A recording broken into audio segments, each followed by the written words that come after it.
Kembali lagi di kisah Abu Nawas. Jangan lupa subscribe dan like dengan penuh kisah menariknya. Gaya memanah. Suatu hari Abu Nawas diundang Baginda Raja Harun al-Rasyid ke istana seperti biasanya untuk berbincang-bincang dan mendengarkan pendapat, juga nasihat dari Abu Nawas. Sesampainya di istana, Abu Nawas dijamu dengan makanan dan setelah itu diajak ke pendapa untuk berbincang-bincang. Seperti biasa dalam perbincangan itu Baginda Raja banyak melontarkan berbagai pertanyaan termasuk pertanyaan yang akan menjebak Abu Nawas. Namun seperti biasanya juga Abu Nawas selalu lolos dari jebakan sang Baginda tersebut dan hanya membuat beliau malu atas jawaban dari Abu Nawas.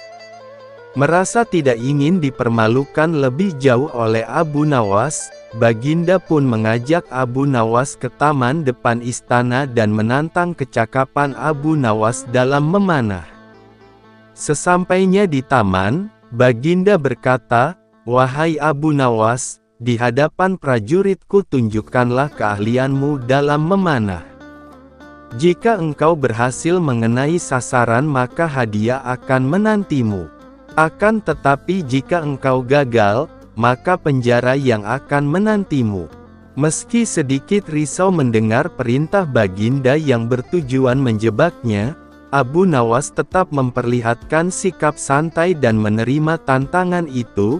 Pun mulai mengambil busur beserta 3 anak panahnya sambil memikirkan jalan keluar jika ia nanti gagal mengenai sasaran, karena ia memang jarang memanah. Abu Nawas pun mulai menarik busurnya dan menembakkan anak panahnya ke sasaran. Sayangnya anak panahnya itu meleset jauh dari sasaran. Baginda pun tidak bisa menahan tawanya. Untuk menutupi kelemahannya, Abu Nawas langsung memberi alasan, "Dari pengamatan hamba, yang tadi itu adalah gaya memanah para makelar tanah, wahai Baginda," ujar Abu Nawas. Sesaat kemudian ia kembali membidik panahnya ke sasaran. Namun ia gagal lagi, ia pun kembali berkilah, "Kalau yang ini paduka gaya juragan tanah," kata Abu Nawas menutupi kelemahannya yang kedua. Dan untuk ketiga kalinya Abu Nawas kembali membidikkan panahnya ke sasaran sambil harap-harap cemas, dan dalam hati terus berdoa. Entah kenapa kali ini nasib baik datang padanya, anak panah Abu Nawas mengenai tepat sasaran. Nah, yang ini baru gaya Abu Nawas memanah. "Hamba pun menunggu hadiah yang paduka janjikan," kata Abu Nawas gembira. Baginda pun tidak bisa menahan tawanya. Sesuai yang dijanjikan, Baginda memberikan hadiah kepada Abu Nawas, pun langsung mohon diri kembali kepada keluarganya. Tetangga usil, Abu Nawas adalah orang yang sangat sederhana. Meskipun ia dikenal dekat dengan Baginda Raja Harun al-Rasyid, tetapi kehidupan keluarganya cukuplah sederhana, tidak memiliki harta benda yang berlimpah, selalu berbagi dengan fakir miskin di sekitarnya. Jika ia mendapat rezeki lebih seperti mendapatkan hadiah dari Baginda Raja. Selain menjadi orang terdekat Raja, sehari-harinya ia juga bekerja serabutan seperti banyak orang di kampungnya. Kadang ia berkebun, menebang pohon, menjadi tukang kayu dan pekerjaan-pekerjaan lainnya yang dianggap halal. Suatu waktu pada musim kemarau, Abu Nawas sedang tidak mendapatkan pekerjaan apapun. Ia juga jarang diundang Baginda sehingga tidak mendapatkan hadiah. Pemasukan Abu Nawas semakin menipis, ia hanya mengandalkan sisa dari tabungan untuk membiayai keluarganya sehari-hari. Kadang Abu Nawas mengisi kekosongan waktunya itu dengan beribadah saja karena tidak ada pekerjaan lain. Suatu hari istri Abu Nawas meminta sesuatu kepada suaminya, pun berkata, "Wahai suamiku, kapan engkau berikan aku sebuah gaun indah?" Beberapa hari ini engkau hanya menghabiskan waktumu untuk berdoa saja, ucap istri Abu Nawas. Tapi semuanya kulakukan dengan ikhlas hanya untuk mendapatkan ridha Allah SWT, jawab Abu Nawas. Kalau begitu, mintalah upah kepada Allah SWT, sahut istri Abu Nawas. Spontan Abu Nawas beranjak menuju pekarangan rumahnya. Dengan berbekal sehelai tikar dan alat peribadatan lainnya, Abu Nawas mulai bersujud untuk menyampaikan permohonannya kepada Allah SWT. Ya Allah, berilah hamba upah 100 keping perak, ujar Abu Nawas dengan suara lantang dan dilakukannya berulang-ulang. Rupanya suara Abu Nawas terdengar oleh seorang tetangganya yang kaya dan sedang beristirahat di depan rumah.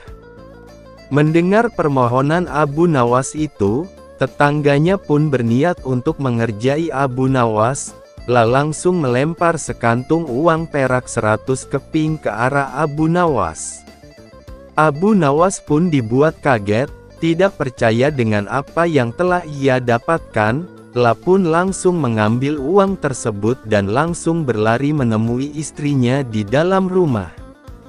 Istriku, aku memang wali Allah dan aku baru saja mendapatkan upah dari Allah SWT, kata Abu Nawas dengan girang.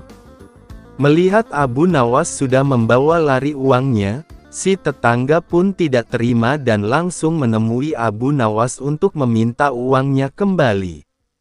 Hai Abu Nawas, kembalikan uang yang baru saja aku lemparkan tadi. Itu milikku, kata tetangga itu. Bagaimana mungkin uang itu milikmu? Aku memohon kepada Tuhan dan uang yang jatuh itu pasti jawaban dari Tuhan, jawab Abu Nawas.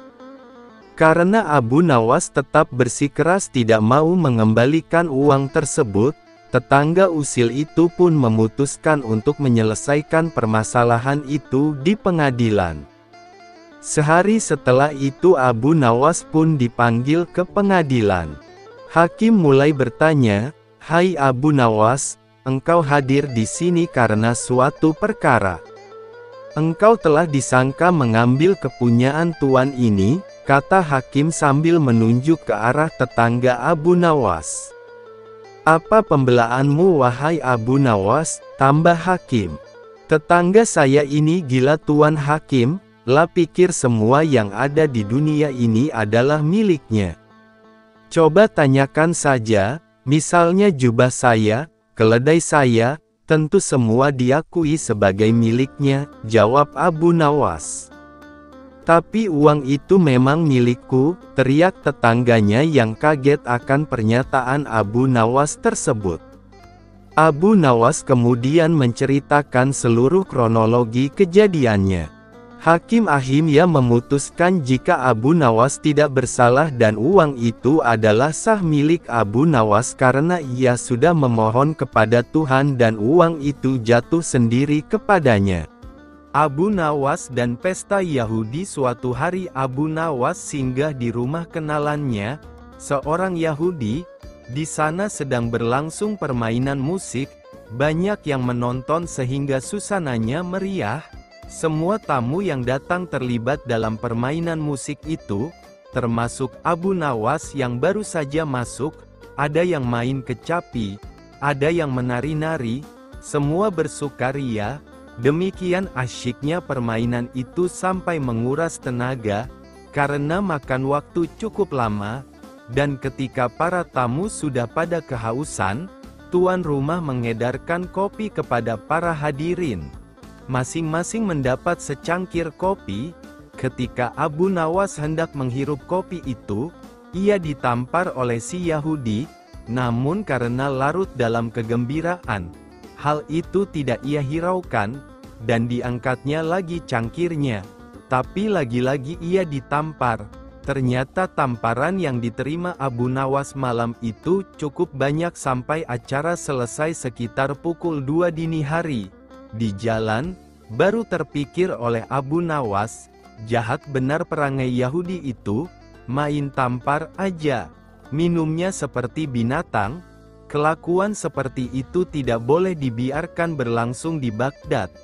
Tapi apa dayaku hendak melarangnya? Ada satu akal. Esok harinya Abu Nawas menghadap Khalifah Harun al-Rasyid di istana. Tuanku, ternyata di negeri Tuan ini ada suatu permainan yang belum pernah hamba kenal, sangat aneh. Di mana tempatnya? Tanya Baginda Khalifah. Di tepi hutan sana. Mari kita lihat, ajak Baginda. Baik, kata Abu Nawas. Nanti malam kita pergi berdua saja, dan tuanku memakai pakaian santri. Tapi ingat, kata Baginda, kamu jangan mempermainkan aku seperti dulu lagi. Setelah salat Isya, berangkatlah Baginda ke rumah Yahudi itu ditemani Abu Nawas. Ketika sampai di sana kebetulan si Yahudi sedang asyik bermain musik bersama teman-temannya, maka Baginda pun dipersilahkan duduk.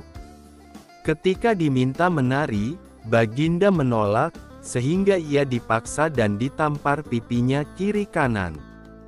Sampai di situ Baginda baru sadar, ia telah dipermainkan Abu Nawas.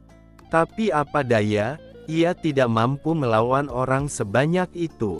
Maka menarilah Baginda sampai perlu membasahi badannya yang gemuk itu. Setelah itu barulah diedarkan kopi kepada semua tamu. Melihat hal itu Abu Nawas keluar dari ruangan dengan alasan akan kencing, padahal ia langsung pulang.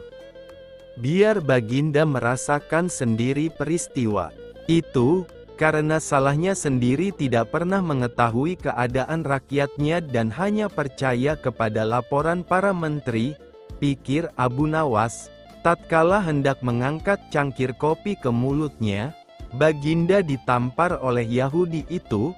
Ketika ia hendak mengangkat lagi cangkir dengan piringnya, ia pun kena tampar lagi. Baginda diam saja, kemudian dilihatnya Yahudi itu minum seperti binatang, menghirup sambil ketawa-ketawa.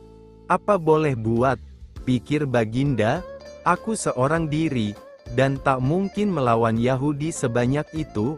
Larut malam Baginda pulang ke istana berjalan kaki seorang diri dengan hati yang amat dongkol. Merasa dipermainkan oleh Abu Nawas, dan dipermalukan di depan orang banyak. Alangkah kasihan diriku, gumamnya.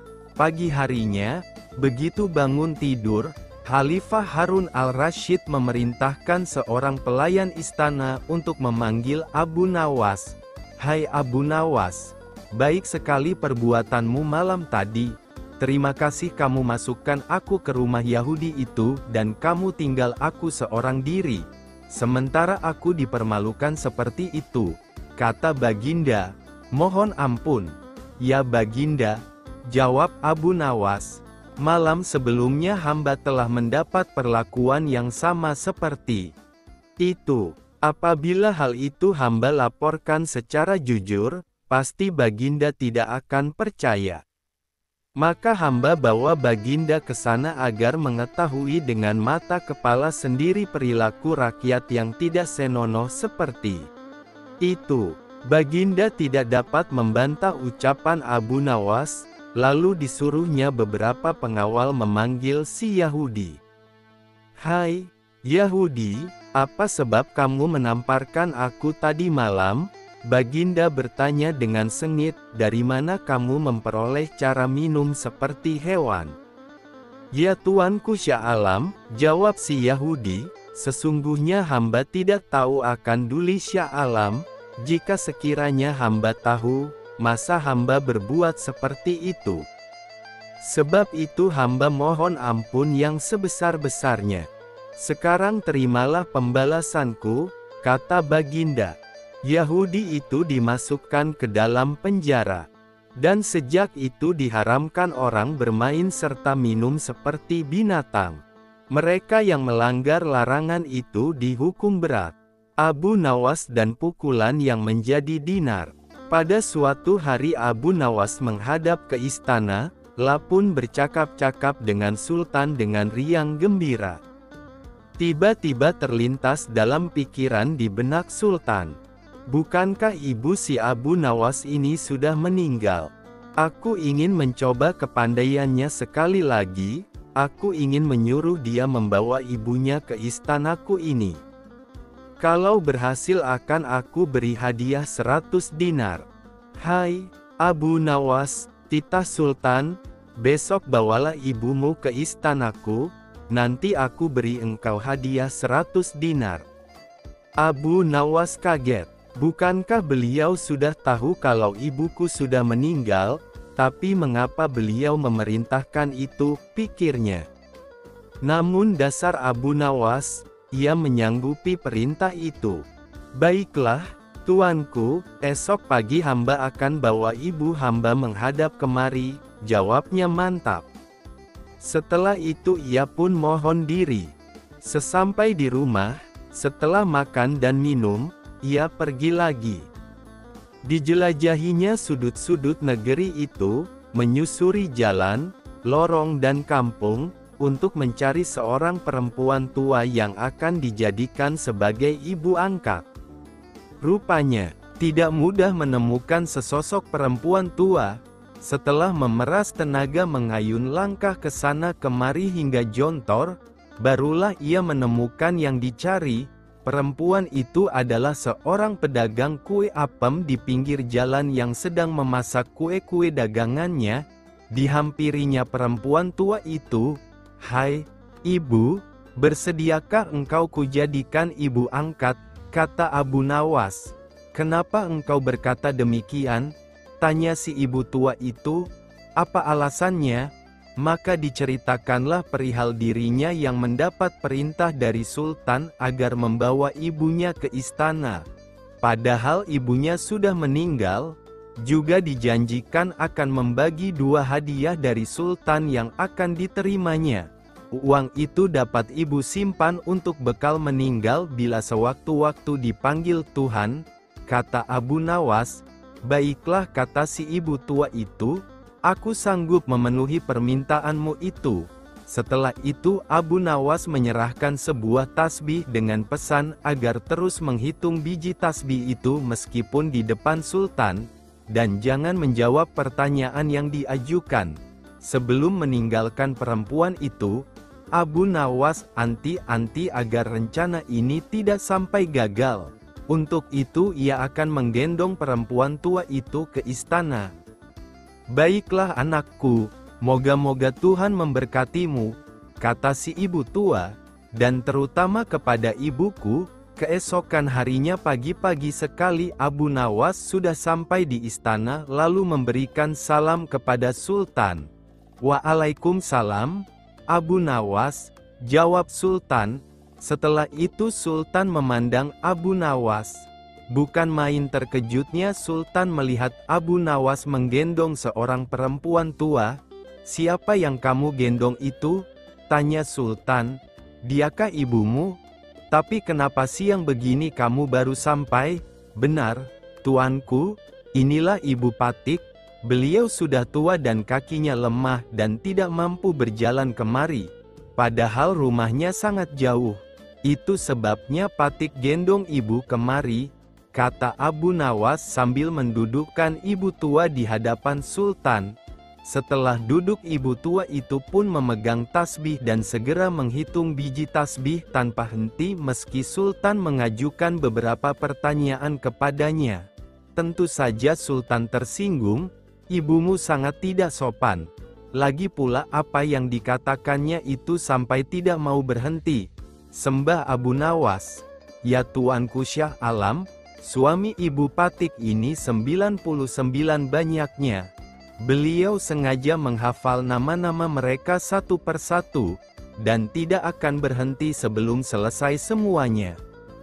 Demi mendengar ucapan Abu Nawas tadi perempuan tua itu pun melempar tasbih dan bersembah datang kepada Sultan. Ya tuanku Syah Alam, katanya, adapun Patik ini dari muda sampai tua begini hanya seorang suami hamba. Apabila sekarang ini berada di hadapan tuanku, itu adalah atas permintaan Abu Nawas. Dia berpesan agar Patik menghitung-hitung biji tasbih dan tidak menjawab pertanyaan tuanku. Nanti Abu Nawas akan membagi 2 hadiah yang akan diterimanya dari tuanku. Begitu mendengar ucapan perempuan tua itu, Sultan tertawa dan menyuruh memukul Abu Nawas 100 kali. Ketika perintah itu akan dilaksanakan, Abu Nawas minta izin untuk dipertemukan dengan Sultan. "Ya tuanku, hukuman apakah yang akan tuanku jatuhkan kepada hamba ini? Karena engkau berjanji kepadaku akan membawa ibumu kemari, aku pun berjanji akan memberi hadiah uang 100 dinar. Tapi karena kamu tidak bisa memenuhi janjimu, dapatlah engkau 100 kali pukulanku," kata Sultan. "Ya tuanku, Syah Alam," kata Abu Nawas. Patik berjanji dengan perempuan tua ini akan membagi 2 hadiah yang akan tuanku berikan kepada hamba. Tetapi karena sekarang hamba mendapat dera, hadiah itu juga harus dibagi 2. Karena yang bersalah 2 orang, Patik terimalah hukuman itu. Tetapi 50 seorang dengan perempuan tua ini. Dalam hati Sultan bergumam, jangankan dipukul 50 kali, dipukul sekali saja perempuan tua ini tidak akan mampu berdiri. Setelah itu Sultan memberi 50 dinar kepada perempuan tua itu sambil berpesan agar tidak cepat percaya kepada Abu Nawas bila lain kali menemuinya. Dengan sukacita diterimanya hadiah itu dan dipandangnya Abu Nawas. "Ya tuanku Syah Alam, ampun beribu ampun. Jika ibuku telah mendapat anugerah dari Paduka, tidak adil kiranya bila anaknya ini dilupakan begitu saja." Ya, terimalah pula bagianmu," ujar Baginda sambil tersenyum. Ini, semua orang tertawa dalam hati. Setelah Abu Nawas bermohon diri pulang ke rumah, demikian pula perempuan tua itu dan semua yang hadir di Balairung, dengan perasaan masing-masing. Abu Nawas dan kisah 6 ekor lembu yang pandai bicara. Pada suatu hari, Sultan Harun al-Rasyid memanggil Abu Nawas menghadap ke istana. Kali ini Sultan ingin menguji kecerdikan Abu Nawas. Sesampainya di hadapan Sultan, Abu Nawas pun menyembah. Dan Sultan bertitah, "Hai, Abu Nawas, aku menginginkan 6 ekor lembu berjenggot yang pandai bicara, bisakah engkau mendatangkan mereka dalam waktu seminggu? Kalau gagal, akan aku penggal lehermu." "Baiklah, tuanku Syah Alam, hamba junjung tinggi titah tuanku." Semua punggawa istana yang hadir pada saat itu, berkata dalam hati, "Mampuslah kau Abu Nawas." Abu Nawas bermohon diri dan pulang ke rumah. Begitu sampai di rumah, ia duduk berdiam diri merenungkan keinginan Sultan.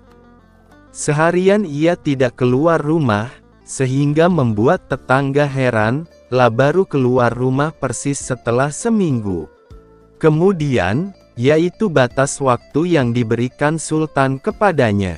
Lah segera menuju kerumunan orang banyak, lalu ujarnya, "Hai orang-orang muda, hari ini hari apa?" Orang-orang yang menjawab benar akan dia lepaskan, tetapi orang-orang yang menjawab salah, akan ia tahan. Dan ternyata, tidak ada seorang pun yang menjawab dengan benar. Tak ayal, Abu Nawas pun marah-marah kepada mereka, "Begitu saja kok tidak bisa menjawab? Kalau begitu, mari kita menghadap Sultan Harun al-Rasyid, untuk mencari tahu kebenaran yang sesungguhnya." Keesokan harinya, Balairung istana Baghdad dipenuhi warga masyarakat yang ingin tahu kesanggupan Abu Nawas membawa 6 ekor lembu berjenggot. Sampai di depan Sultan Harun al-Rasyid, ia pun menghaturkan sembah dan duduk dengan khidmat. Lalu, Sultan berkata, "Hai Abu Nawas, mana lembu berjenggot yang pandai bicara itu?" Tanpa banyak bicara, Abu Nawas pun menunjuk ke 6 orang yang dibawanya itu, inilah mereka, Tuanku Shah Alam. Hai, Abu Nawas, apa yang kau tunjukkan kepadaku itu? Ya, Tuanku Shah Alam, tanyalah pada mereka hari apa sekarang, jawab Abu Nawas. Ketika Sultan bertanya, ternyata orang-orang itu memberikan jawaban berbeda-beda. Maka berujarlah Abu Nawas, jika mereka manusia, tentunya tahu hari ini hari apa. Apalagi jika tuanku menanyakan hari yang lain, akan tambah pusinglah mereka. Manusia atau hewankah mereka ini? Inilah lembu berjenggot yang pandai bicara itu, tuanku. Sultan heran melihat Abu Nawas pandai melepaskan diri dari ancaman hukuman. Maka Sultan pun memberikan hadiah 5.000 dinar kepada Abu Nawas. Membuat manusia bertelur. Sudah bertahun-tahun Baginda Raja Harun al-Rasyid ingin mengalahkan Abu Nawas. Namun perangkap-perangkap yang selama ini dibuat, semua bisa diatasi dengan cara-cara yang cemerlang oleh Abu Nawas. Baginda Raja tidak putus asa. Masih ada puluhan jaring muslihat yang telah disiapkannya untuk menjerat dan menghukum Abu Nawas. Baginda Raja beserta para menterinya sering mengunjungi tempat pemandian air hangat yang hanya dikunjungi para pangeran, bangsawan dan orang-orang terkenal. Pada suatu sore yang cerah ketika Yang Mulia Raja sedang mandi di kolam, ia berkata kepada para menterinya, "Aku punya akal untuk menjebak Abu Nawas," kata Baginda Raja dengan wajah yang ceria. "Apakah itu wahai Paduka yang mulia?" tanya salah seorang menteri. "Kalian tak usah tahu dulu. Aku hanya ingin kalian datang lebih dini besok sore.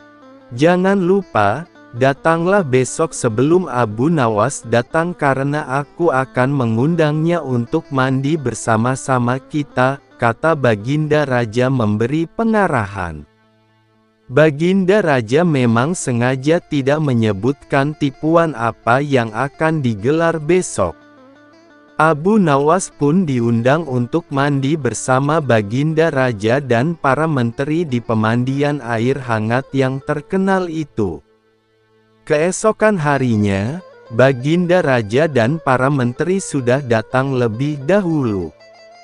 Baginda membawa 19 butir telur ayam. 18 butir dibagikan kepada para menterinya, dan 1 butir lagi untuk dirinya sendiri. Kemudian Baginda memberi pengarahan singkat tentang apa yang telah direncanakannya untuk menjebak Abu Nawas. Ketika Abu Nawas datang, Baginda Raja beserta para menteri sudah berendam di kolam. Abu Nawas pun lalu melepas pakaian dan langsung ikut berendam. Abu Nawas berharap-harap cemas. Kira-kira permainan apa lagi yang akan dihadapinya? Mungkin permainan kali ini lebih berat karena Baginda Raja tidak memberi waktu untuk berpikir. Tiba-tiba Baginda Raja membuyarkan lamunan Abu Nawas. Beliau lalu berkata kepada Abu Nawas, "Hai Abu Nawas, aku mengundangmu mandi bersama karena ingin mengajak engkau ikut dalam permainan kami," kata Baginda Raja. "Permainan apakah itu Paduka yang mulia?" tanya Abu Nawas belum mengerti. "Kita sekali-kali melakukan sesuatu yang secara alami hanya bisa dilakukan oleh binatang. Sebagai manusia, kita harus bisa melakukannya dengan cara kita masing-masing," jawab Baginda sambil tersenyum. "Hamba belum mengerti Baginda yang mulia," kata Abu Nawas agak ketakutan. "Masing-masing dari kita harus bisa bertelur seperti ayam. Dan barang siapa yang tidak bisa bertelur, maka ia harus dihukum, tegas Baginda. Abu Nawas tidak berkata apa-apa. Wajahnya nampak murung, lah semakin yakin dirinya tak akan bisa lolos dari lubang jebakan Baginda dengan mudah. Melihat wajah Abu Nawas murung, wajah Baginda Raja semakin berseri-seri. Nah sekarang apalagi yang kita tunggu? Kita menyelam lalu naik ke atas sambil menunjukkan telur kita masing-masing, perintah Baginda Raja. Baginda Raja dan para menteri pun mulai menyelam, kemudian naik ke atas satu persatu dengan membawa sebutir telur ayam. Abu Nawas masih di dalam kolam, lah tentu saja tidak sempat mempersiapkan telur karena ia memang tidak tahu kalau ia diharuskan bertelur seperti ayam. Kini Abu Nawas tahu kalau Baginda Raja dan para menteri telah mempersiapkan telur masing-masing satu butir. Karena belum ada seorang manusia pun yang bisa bertelur dan tidak akan pernah ada yang bisa. Karena dadanya mulai terasa sesak, Abu Nawas cepat-cepat muncul ke permukaan, dan kemudian naik ke atas. Baginda Raja langsung mendekati Abu Nawas. Abu Nawas nampak tenang, bahkan ia berlaku aneh. Tiba-tiba saja ia mengeluarkan suara seperti ayam jantan berkokok, keras sekali sehingga Baginda dan para menterinya merasa kaget dan heran. "Ampun tuanku yang mulia, hamba tidak bisa bertelur seperti Baginda dan para menteri," kata Abu Nawas sambil membungkuk hormat. "Kalau begitu engkau harus dihukum," kata Baginda Raja bangga. "Tunggu dulu wahai tuanku yang mulia," kata Abu Nawas memohon. "Apalagi wahai Abu Nawas?" tanya Baginda tidak sabar.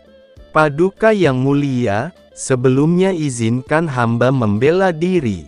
Sebenarnya kalau hamba mau bertelur, hamba tentu mampu.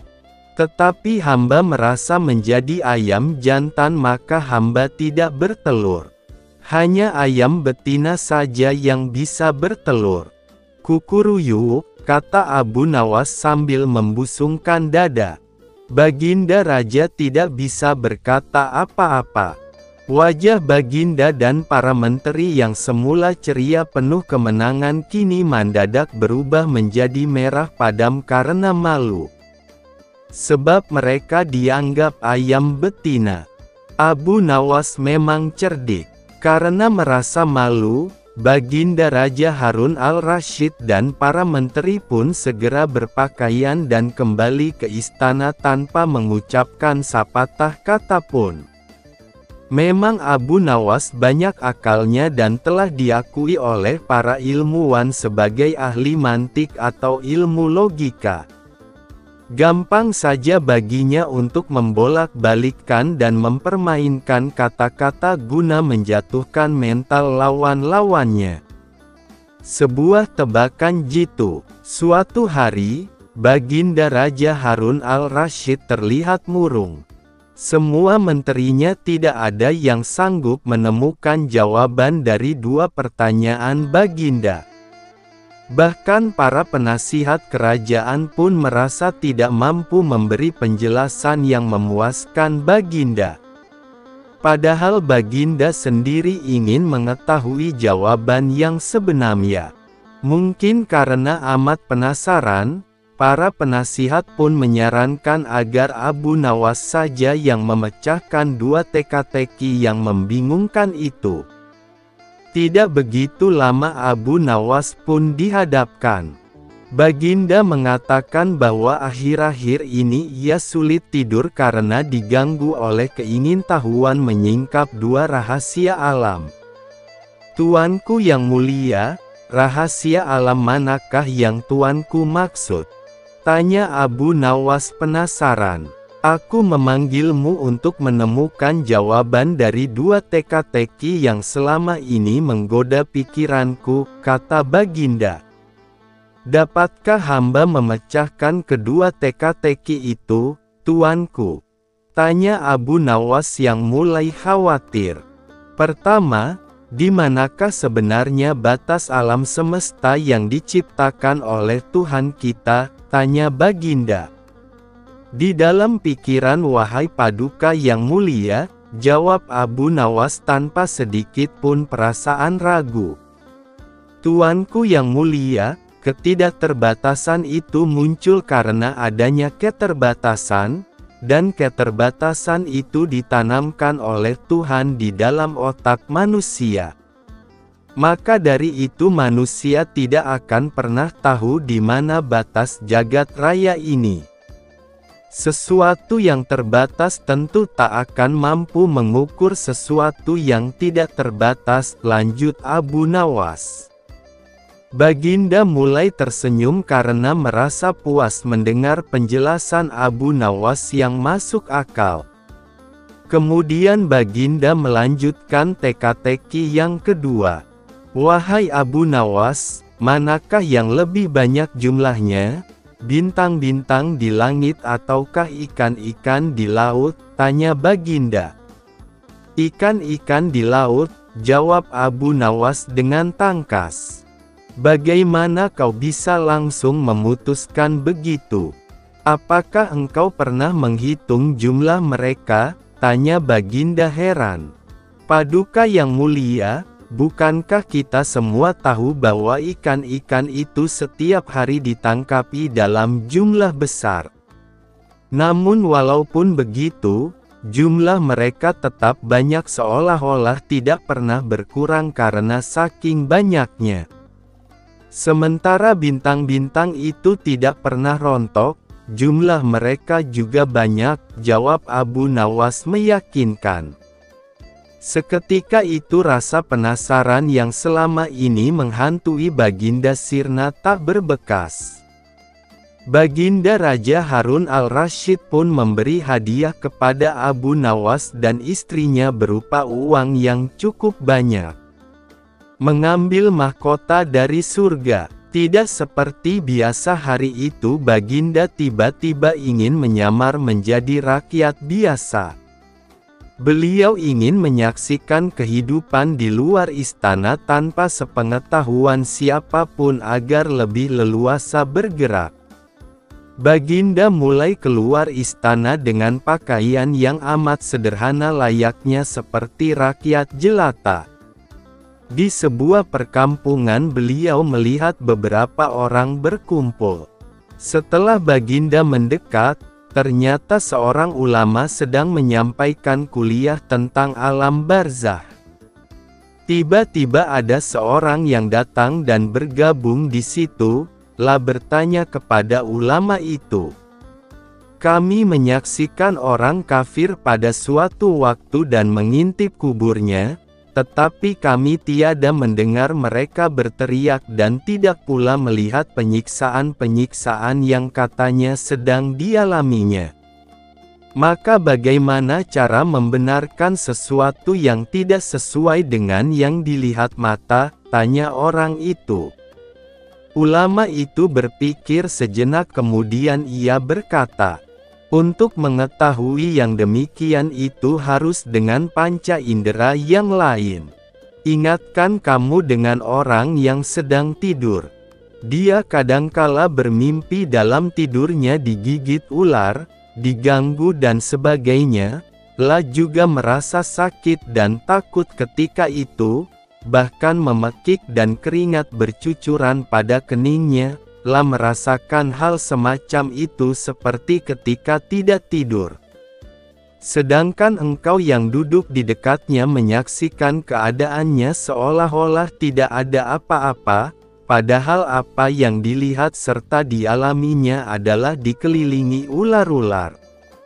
Maka jika masalah mimpi yang remeh saja sudah tidak mampu mata lahir melihatnya, mungkinkah engkau bisa melihat apa yang terjadi di alam barzah? Jelas sang ularna. Baginda Raja terkesan dengan penjelasan ulama itu. Baginda masih ikut mendengarkan kuliah itu. Kini ulama itu melanjutkan kuliahnya tentang alam akhirat. Dikatakan bahwa di surga tersedia hal-hal yang amat disukai nafsu, termasuk benda-benda. Salah satu benda itu adalah mahkota yang amat luar biasa indahnya. Tak ada yang lebih indah dari barang-barang di surga karena barang-barang itu tercipta dari cahaya. Saking indahnya, sebuah mahkota di surga jauh lebih bagus daripada dunia beserta isinya. Baginda pun makin terkesan. Beliau lalu pulang kembali ke istana karena sudah tidak sabar ingin menguji kemampuan Abu Nawas. Baginda pun memerintahkan menterinya untuk memanggil Abu Nawas ke hadapannya. Aku ingin engkau pergi ke surga sekarang juga dan membawakanku mahkota surgawi yang konon katanya tercipta dari cahaya itu. Bersediakah engkau, Abu Nawas? Tanya Baginda Raja. Sanggup Paduka yang mulia, jawab Abu Nawas langsung menyanggupi tugas yang mustahil dilaksanakan itu. Tetapi Baginda harus menyanggupi pula satu syarat yang akan hamba ajukan, lanjut Abu Nawas dengan percaya diri. Sebutkan syarat itu, tegas Baginda Raja. Hamba mohon Baginda menyediakan pintunya agar hamba bisa memasukinya, kata Abu Nawas. Pintu apa? Tanya Baginda belum mengerti. Pintu alam akhirat, jawab Abu Nawas. Apa itu? Tanya Baginda ingin tahu. Hari kiamat, wahai Baginda Raja yang mulia. Setiap alam memiliki pintu. Pintu menuju alam dunia adalah rahim ibu, pintu menuju alam barzah adalah kematian. Dan pintu menuju akhirat adalah hari kiamat. Abu Nawas menjelaskan kepada Baginda Raja. Surga itu ada di akhirat. Kalau Baginda masih menghendaki hamba mengambil mahkota dari surga, maka dunia ini harus kiamat dulu, lanjut Abu Nawas. Mendengar penjelasan Abu Nawas, Baginda Raja pun terdiam.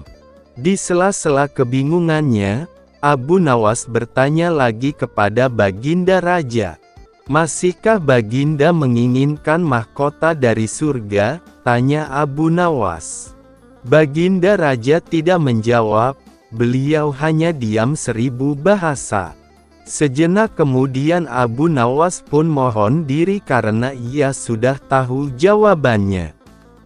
Membangun istana di awan. Abu Nawas belum kembali. Kata istrinya ia bersama seorang pendeta dan seorang ahli yoga sedang melakukan pengembaraan suci. Padahal saat itu Baginda amat membutuhkan bantuan Abu Nawas. Beberapa hari terakhir ini Baginda merencanakan membangun istana di awang-awang, karena sebagian besar raja-raja negeri sahabat telah membangun bangunan-bangunan yang luar biasa. Baginda pun tidak ingin menunggu Abu Nawas lebih lama lagi. Beliau lalu mengutus beberapa orang kepercayaannya untuk mencari Abu Nawas. Namun mereka tidak berhasil menemukan Abu Nawas, karena Abu Nawas ternyata sudah berada di rumah ketika mereka baru berangkat. Abu Nawas lalu menghadap Baginda Raja Harun al-Rasyid. Baginda pun amat riang. Saking gembiranya, beliau mengajak Abu Nawas bergurau. Setelah saling tukar-menukar cerita lucu, Baginda pun mulai mengutarakan rencananya. Aku sangat ingin membangun istana di awang-awang agar aku lebih terkenal di antara raja-raja yang lain. Adakah kemungkinan keinginanku itu terwujud wahai Abu Nawas? Tanya Baginda Raja. Tidak ada yang tidak mungkin dilakukan di dunia ini Paduka yang mulia, jawab Abu Nawas berusaha mengikuti arah pembicaraan Baginda. Kalau menurut pendapatmu hal itu tidak mustahil diwujudkan, maka aku serahkan sepenuhnya tugas ini kepadamu, kata Baginda puas. Abu Nawas terkejut. Ia menyesal telah mengatakan kemungkinan membuat istana di langit. Namun nasi telah menjadi bubur, kata-kata yang telah didengar Baginda tidak dapat ditarik kembali. Baginda memberi waktu Abu Nawas beberapa minggu. Rasanya tak ada yang lebih berat bagi Abu Nawas kecuali tugas yang diembannya sekarang. Jangankan membangun istana di langit, membangun sebuah gubuk kecil pun sudah merupakan hal yang mustahil dikerjakan. Hanya Tuhan saja yang mampu melakukannya, gumam Abu Nawas. Hari-hari berlalu seperti biasa. Tak ada yang dikerjakan Abu Nawas kecuali memikirkan bagaimana membuat Baginda merasa yakin kalau yang dibangun itu benar-benar istana di langit. Seluruh ingatannya dikerahkan dan dihubung-hubungkan. Abu Nawas bahkan berusaha menjangkau masa kanak-kanaknya. Sampai ia ingat bahwa dulu ia pernah bermain layang-layang. Dan inilah yang membuat Abu Nawas girang. Abu Nawas tidak menyia-nyiakan waktu lagi, bersama beberapa kawannya merancang layang-layang raksasa berbentuk persegi 4. Setelah rampung, Abu Nawas lalu melukis pintu-pintu, jendela-jendela dan omamen-omamen lainnya. Ketika semuanya selesai, Abu Nawas dan kawan-kawan menerbangkan layang-layang raksasa itu dari suatu tempat yang dirahasiakan. Begitu layang-layang raksasa berbentuk istana itu mengapung di angkasa, penduduk negeri gempar, Baginda Raja pun girang bukan kepalang. Benarkah Abu Nawas berhasil membangun istana di langit? Dengan tidak sabar, beliau didampingi beberapa orang pengawal bergegas menemui Abu Nawas. Abu Nawas pun berkata dengan bangga, Paduka yang mulia, istana pesanan Paduka telah rampung, kata Abu Nawas merendah. Hebat sekali engkau, Abu Nawas, kata sang raja memuji Abu Nawas. Terima kasih Baginda yang mulia, kata Abu Nawas. Lalu bagaimana caranya aku ke sana? Tanya Baginda. Dengan tambang Paduka yang mulia, jawab Abu Nawas dengan tenang. Kalau begitu siapkan tambang itu sekarang. Aku ingin segera melihat istanaku dari dekat, kata Baginda tidak sabar. Maafkan hamba Paduka yang mulia. Hamba kemarin lupa memasang tambang itu, sehingga seorang kawan hamba tertinggal di sana dan tidak bisa turun, kata Abu Nawas mulai berkelit. Bagaimana denganmu, Abu Nawas? Dengan apa engkau turun ke bumi? Tanya Baginda. Dengan menggunakan sayap Paduka yang mulia, jawab Abu Nawas dengan bangga. Kalau begitu buatkan aku sayap supaya aku bisa terbang ke sana, kata Baginda. Paduka yang mulia, sayap itu hanya bisa diciptakan dalam mimpi, kata Abu Nawas menjelaskan. Engkau berani mengatakan aku gila sepertimu? Tanya Baginda sambil melotot. Ya, Baginda, kurang lebih seperti itu, jawab Abu Nawas tangkas. Apa maksudmu? Tanya Baginda lagi. Baginda sendiri tahu bahwa membangun istana di awang-awang adalah pekerjaan yang mustahil dilaksanakan. Tetapi Baginda tetap menyuruh hamba mengerjakannya.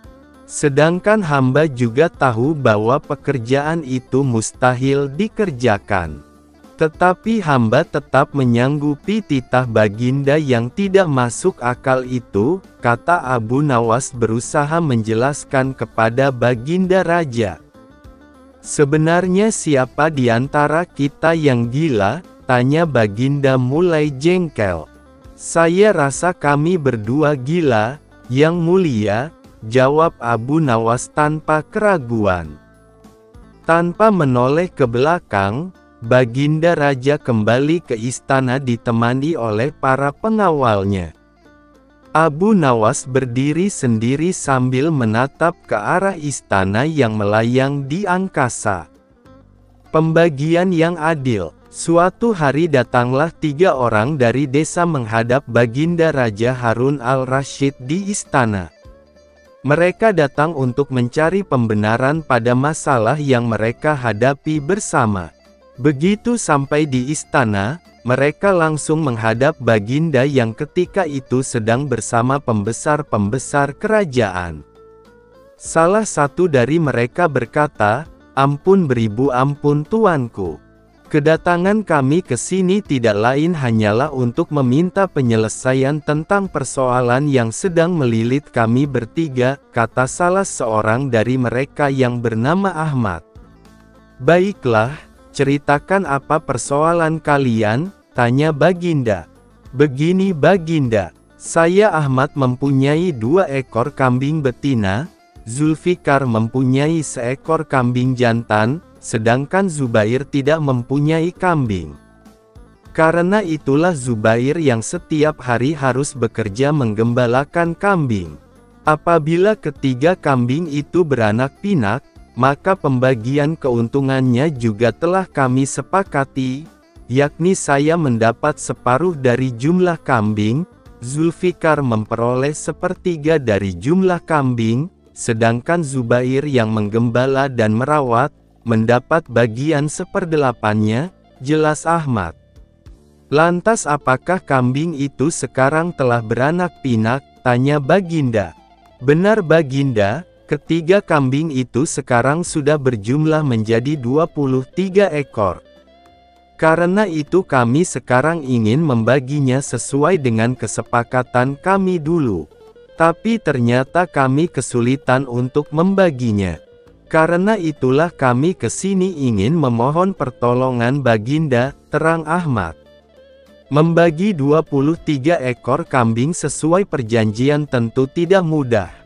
Bayangkan, bila Ahmad memperoleh pembagian separuh dari kambing-kambing itu, maka Ahmad sebenarnya mendapat bagian 11 ekor lebih setengah kambing.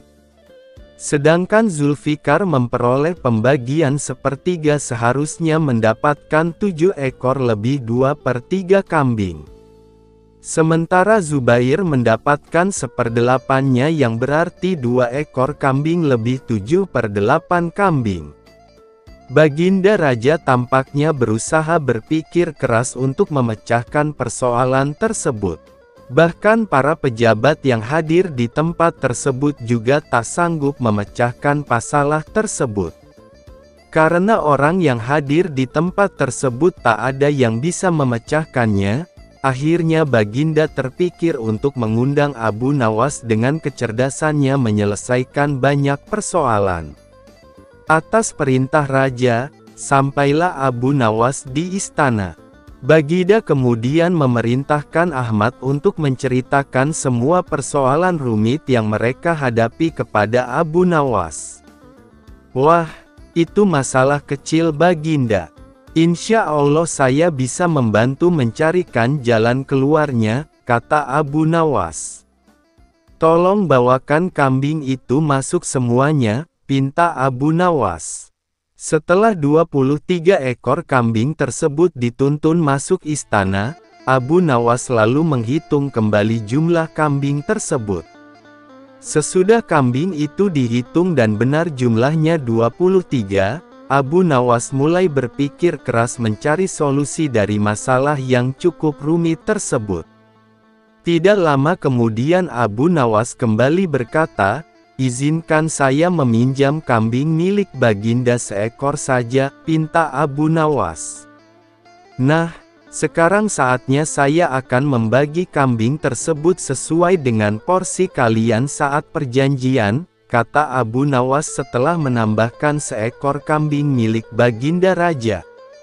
Ahmad yang berhak memperoleh separuh kambing, maka boleh mengambil 12 ekor.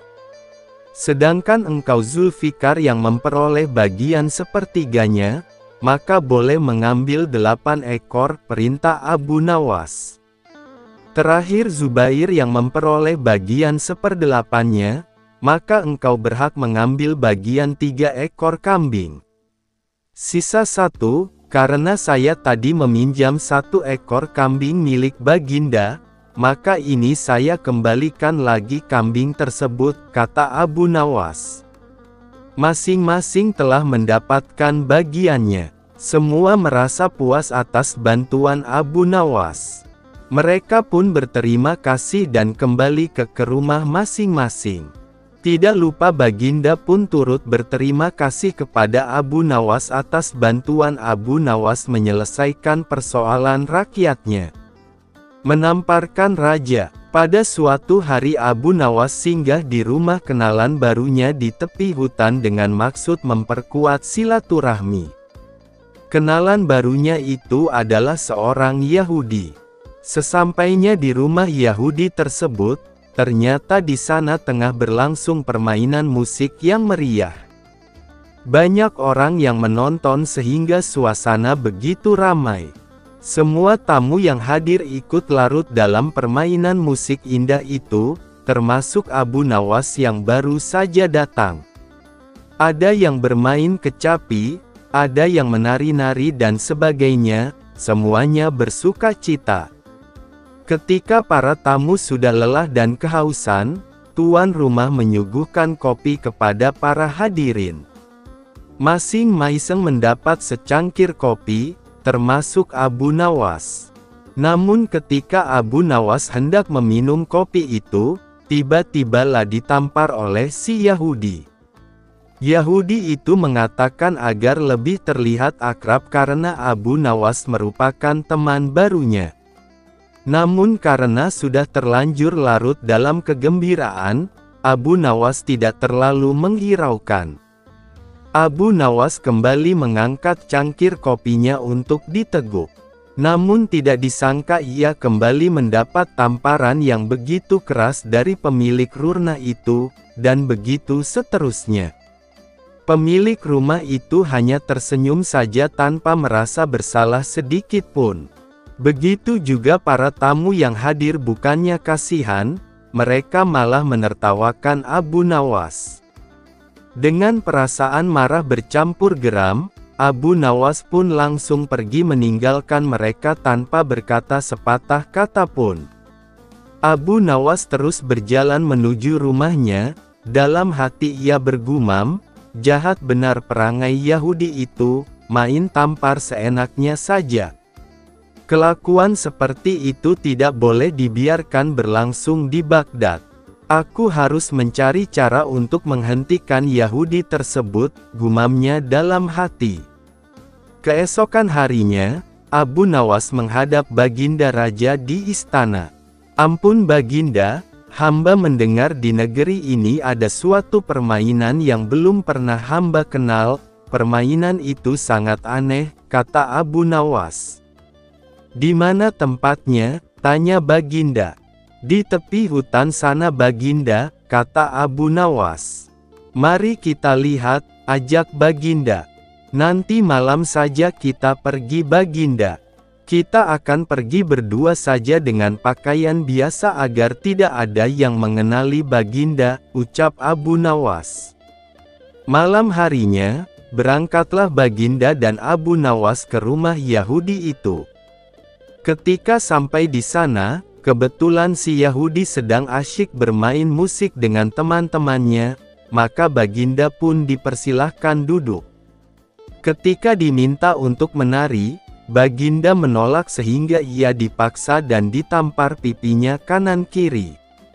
Sampai di situ Baginda baru sadar bahwa ia telah dipermainkan oleh Abu Nawas.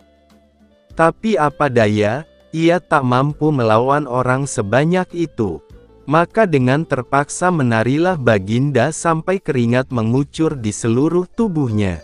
Setelah merasa sangat lelah dan kehausan, barulah dibagikan kopi kepada semua tamu. Demi melihat hal itu, Abu Nawas lalu meminta izin untuk keluar ruangan dengan alasan akan pergi ke kamar mandi untuk kencing. Biar Baginda merasakan sendiri peristiwa itu, karena salahnya sendiri tidak pernah mengetahui keadaan rakyatnya dan hanya percaya kepada laporan para menteri, pikir Abu Nawas dalam hati sembari meluncur pulang ke rumahnya. Tatkala hendak mengangkat cangkir kopi ke mulutnya, Baginda ditampar oleh si Yahudi itu. Ketika ia hendak mengangkat cangkir kopinya lagi, ia pun terkena tamparan lagi, begitu seterusnya hingga Baginda merasakan sangat kesakitan dan mukanya menjadi lebam memerah, sementara tamu lainnya terus menertawainya. Lah sadar jika Abu Nawas pasti sudah meninggalkannya, dan ia pun tahu jika itu adalah cara Abu Nawas menunjukkan kejahilan yang terjadi pada rakyatnya. Dan selalu saja Baginda yang dijadikan korban. Karena tidak sanggup lagi menerima tamparan dari Yahudi tersebut, Baginda pun langsung pergi tanpa berkata sepatah kata pun. Pada keesokan harinya, setelah bangun tidur Baginda, Raja Harun al-Rasyid memerintahkan seorang pengawal istana untuk memanggil Abu Nawas menghadap. "Wahai Abu Nawas, baik sekali perbuatanmu semalari. Engkau biarkan diriku disiksa dan dipermalukan seperti itu," kata Baginda. "Ampun beribu ampun wahai Baginda Raja, pada malam sebelumnya hamba telah mendapat perlakuan yang sama seperti itu. Apabila hal itu hamba laporkan secara jujur, pasti Baginda tidak akan percaya dan mengira itu adalah akal-akalan hamba saja. Dari itu hamba bawa Baginda ke sana agar mengetahui dengan kepala sendiri perilaku rakyat yang tidak senonoh itu," jawab Abu Nawas membela diri. Baginda tidak dapat membantah ucapan Abu Nawas, lalu disuruhnya beberapa pengawal untuk memanggil si Yahudi itu. "Wahai Yahudi, apa sebabnya engkau menamparkan aku tadi malam?" tanya Baginda marah. "Wahai tuanku, sesungguhnya hamba tidak tahu jika malam itu adalah tuanku. Jika sekiranya hamba tahu, hamba tidak akan berbuat seperti itu," jawab si Yahudi membela diri. Apa daya, pembelaan Yahudi tidak disetujui oleh Baginda. Karena menamparkan orang termasuk perbuatan menyiksa dengan kejam dan Baginda harus mengambil tindakan tegas karenanya. "Sekarang terimalah pembalasanku," kata Baginda. "Ampunilah hamba, tuanku," pinta si Yahudi. Segera saja Baginda memerintahkan para prajurit untuk memasukkan si Yahudi ke dalam penjara. Sejak saat itu Raja Harun amat memperhatikan rakyatnya, berterima kasih atas laporan yang diberikan oleh Abu Nawas tersebut, meski caranya selalu aneh dan membuat ia hampir celaka.